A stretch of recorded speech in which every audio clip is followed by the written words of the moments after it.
Good morning, hello, welcome. This is Britain's Newsroom. We're live across the United Kingdom on GB News with Andrew Pearce and me, Nana Acquia. Well, have you bought your own home? I was very lucky to buy mine, the first one at 22, a little semi in Worcester for £19,000. But over half of UK adults may now be abandoning the dream of home ownership in the UK. So that's nearly two-thirds of non-home owners aged between 35 to 54 are uncertain if they will ever own a home or have no plans to do so. With affordability and the cost of living cited as the major barriers, the reality is even worse for younger people. Well, joining us now, the Director of Mortgage Distribution at Yorkshire Building Society, Jeremy Dunscombe. Jeremy, tell us a little bit more about this. And in any case, why would anyone really want to be bothered to buy a home? Because if you do get dementia, they take it off you anyway. You might as well just rent and then let the state pay. Yeah, some interesting research that we've done. So it follows off from the back of 5K deposit mortgage we brought out earlier in the year. And as you mentioned there, a lot of people, older first-time buyers between 35 and 50, saying they're giving up on the dream of home ownership. But also younger first-time buyers, potential first-time buyers, 20% of younger first-time buyers also say they're potentially giving up, which is really worrying because, you know, in the research that we did, people were holding back on lifestyle events such as getting married or having children because they couldn't get their foot on the housing ladder, and it was taking them up to 7 years to save up that deposit. What this research this time today has shown is that in the other real driving point on this one is the potential £2.6 million wealth gap for people who choose to rent over the course of their lifetime versus people who can get on the housing ladder earlier. So it's really saying the earlier you get on the housing ladder, the better it could be, to the tune of up to £2.6 million, which is quite a stark figure. How big a block to people's home owning ambitions, Jeremy, is stamp duty? One of the leadership contenders for the Tory party, James Cleverly, says he would scrap it completely. Is it particularly an issue for first-time buyers? Because I know perhaps you can remind us when the threshold kicks in. Yeah, so up to for most first-time buyers, actually, the stamp duty threshold wouldn't apply because it is discounted completely below certain loan sizes. So, but you know, there's a much wider problem here. I think there's so many things that come into stopping people buying their first home. One is deposit, and lenders like ourselves can help with schemes that allow you to borrow a home from only a 1% deposit. But equally, there's things like education. Letting people know that they can get on the housing ladder, that if they, how they can do that and what can happen.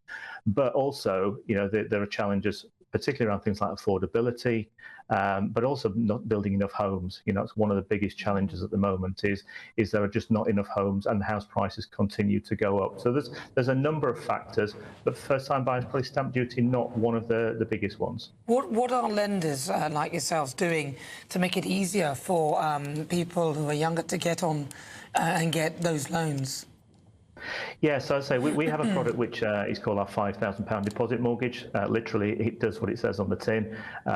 You can take a mortgage with a £5,000 deposit, so that's only a 1% deposit on some properties. So things like that help. Other lenders have other innovative schemes that allow people to get on the housing ladder. You can borrow with parents sometimes on things like what's called a joint borrower sole proprietor mortgage. So there are a number of things that lenders can do. Also from affordability, we've changed our requirements recently, so you can borrow a little bit more multiples on your salary. But you know, it comes back to the schemes. There are two general problems for first-time buyers. One is deposit, and the second is affordability. And what we're doing is trying to get the government also to look at maybe replacements for Help to Buy scheme, which was successful in getting people on the housing ladder previously. Why don't lenders take into account the amount that people are paying in rent? So if you're paying £2,500 in rent, you should be able to get a mortgage that could deliver that similar payment structure, but yet that doesn't seem available. Surely that would be a good thing to help people and also for the lenders to ascertain whether somebody can actually afford an actual mortgage. Yeah, so there is a scheme out there which does something similar to that, but we also have to work on regulatory limits as to what we can lend. Mortgages have to be stress tested, you know, very sensibly to make sure the loans that we make are prudent and affordable. So there are limits on affordability that lenders all have to comply with, and stress tests that we have to apply which effectively mean that the borrower could continue to make their mortgage payments even if rates were significantly higher than they are today.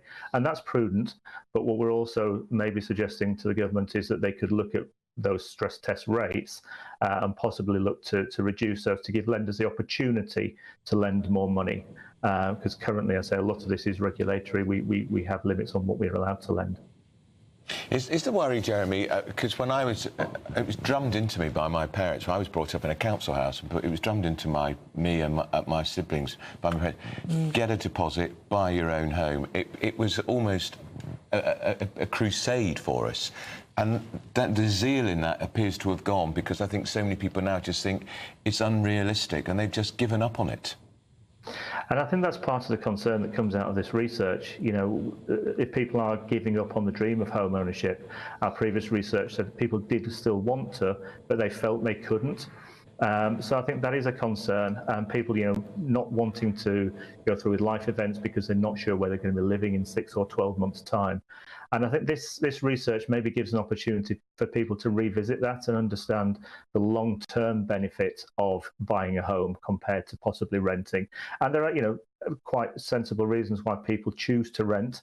But actually, ultimately, this £2.6 million is a bit of a number that people can look back to and say, you know, this could be the catalyst for me that says I should continue to have a look to get on the housing ladder.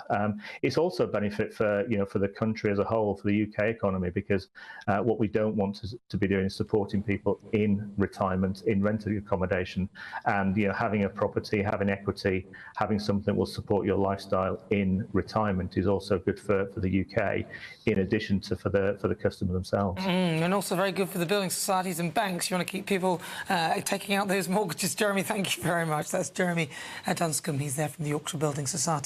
I am a bit sick of all this home ownership thing, because I know one of my very good friends, she sold a house, she got the money, and then she's in her sort of, she's almost turning to 50, 60 even. She goes, I'm not buying another house. I'm just going to rent and keep all the money here and just earn interest off the money. And I'm almost looking at it thinking other countries, so Germany, Holland, they aren't that obsessed with owning property. And what's the big deal? Because when in this country, if you get dementia or any one of those illnesses where you have to then sell your house to pay for your illness, you sit beside somebody who never bought a house, may have lived in a council house. I don't blame them. What's the point? Well, I think you feel more secure, don't you, if you own your home and if you paid your mortgage off. Do you think? Yeah, because landlords can put the rent up just like that. Rent controls don't work, in my view. Anyway, wonder what you think. Tell us what you think.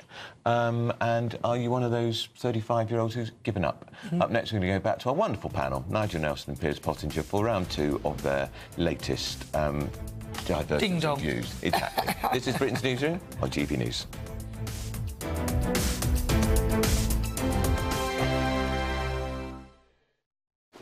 Come on, Monty. You're not on holiday yet. 1 second, Paul.